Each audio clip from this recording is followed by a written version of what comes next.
But let me explain. Madam Speaker, yung tanong ko po, hindi kung practice siya or hindi.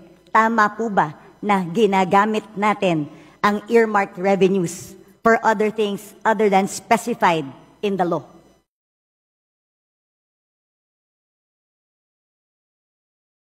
Madam Speaker, if I may be allowed, Yes.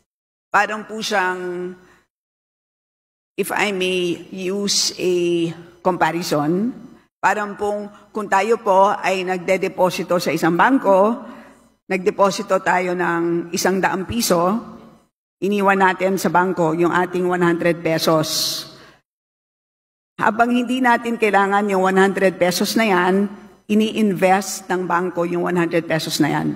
But at any point in time that we demand 100 pesos plus the interest, dapat ibibigay sa atin ng bangko yung pera natin. May blanket kang pinirmahan sa bangko. Nung nagdeposito ka, alam mo na pwede niyong gamitin para invest. That's part of the contract you paid for when you opened the account.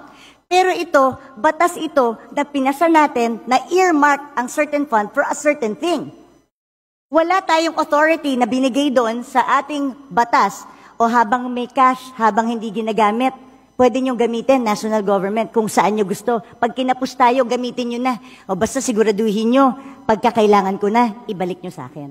Kung may problema po ang ating kagalang-galang na BH Herrera, again, of course, she's free to file a resolution, file an inquiry, file or solicit an opinion from the DOJ. So, Madam Speaker, paano nga pag hindi na ibalik? Paano kung walang pera yung gobyerno? What happens now? Because ginamit natin for other things, pinambayad natin ng utang. Makakatanggap kayo ng 5,000 pesos cash! At 5 kilong bugas! Happy kayo!